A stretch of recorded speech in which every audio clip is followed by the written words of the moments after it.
Bonjour tout le monde! Aujourd'hui, on se lance dans une super analyse pour comprendre exactement comment on passe de grandes théories financières un peu abstraites à quelque chose de très concret et excitant, l'achat d'une propriété. On entend constamment parler de taux d'intérêt, d'épargne, de capacité d'emprunt, mais bon, comment tout ça s'emboîte dans la vraie vie? C'est exactement ce qu'on veut démystifier ici en s'appuyant sur de vrais chiffres tirés de nos sources. L'idée, c'est de décortiquer ces mécanismes de base pour que ça devienne super clair pour tout le monde. Bon, on plonge directement là-dedans. Voici la feuille de route qui va guider notre exploration. On va commencer par l'essence de l'épargne. Ensuite, on va voir ses différentes formes. On passe à la compréhension du crédit, au coût de l'emprunt et on finit avec le projet bien réel de Loan. C'est parti? Première étape au menu, l'essence de l'épargne. C'est littéralement la base de tout. L'épargne, c'est tout simplement la portion du revenu disponible qu'on ne consomme pas. En gros, il y a de l'argent qui rentre et on décide consciemment de ne pas tout dépenser. Même si cette définition s'applique aussi à de grandes entreprises ou au gouvernement, à l'échelle d'une personne, cet argent non consommé devient la véritable fondation de toute notre santé financière. Mais pour vrai, pourquoi faire l'effort de mettre cet argent-là de côté? Selon les sources, on retrouve 5 grandes motivations.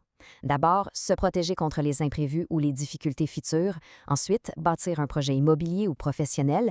On peut aussi le faire pour réduire nos impôts, préparer une retraite plus diversifiée ou carrément laisser un patrimoine à nos enfants. C'est quand même fascinant de voir comment un simple concept théorique se transforme en de vraies étapes de vie. On passe à la section 2, les formes d'épargne. Alors, une fois qu'on a réussi à accumuler de l'argent, on en fait quoi? Il y a 2 grandes routes.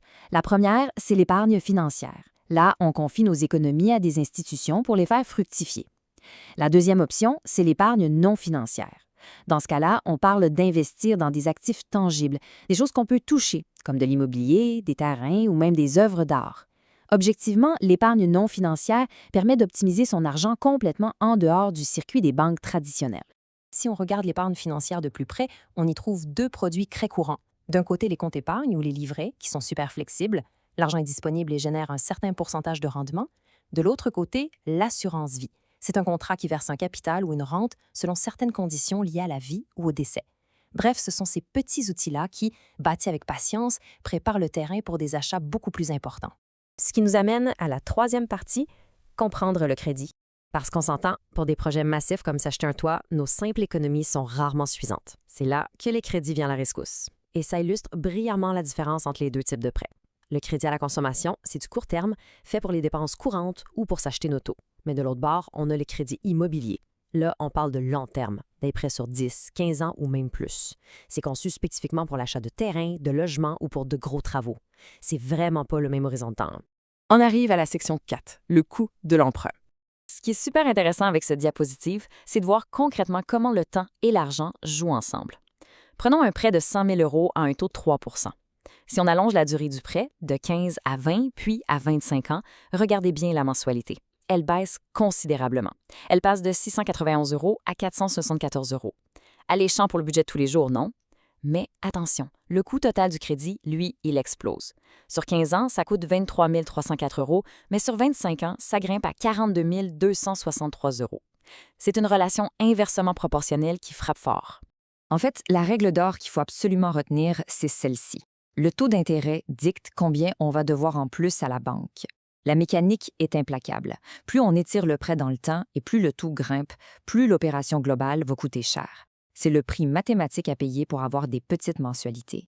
Et on met tout ça ensemble avec la 5e partie, le projet de loan. On va utiliser tous les leviers financiers qu'on vient de voir pour résoudre un scénario de la vraie vie.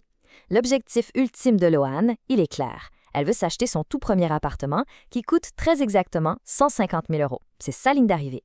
C'est quoi sa situation financière à Loan? Elle est célibataire et après avoir payé toutes ses charges fixes, il lui reste un revenu net de 1 587 € par mois. Et vous vous rappelez la discipline de l'épargne dont on parlait au début? Eh bien, Loan a réussi à mettre un impressionnant 50 000 € de côté. Son intention, c'est d'utiliser cette somme directement comme mise de fonds pour réduire la taille de son crédit immobilier.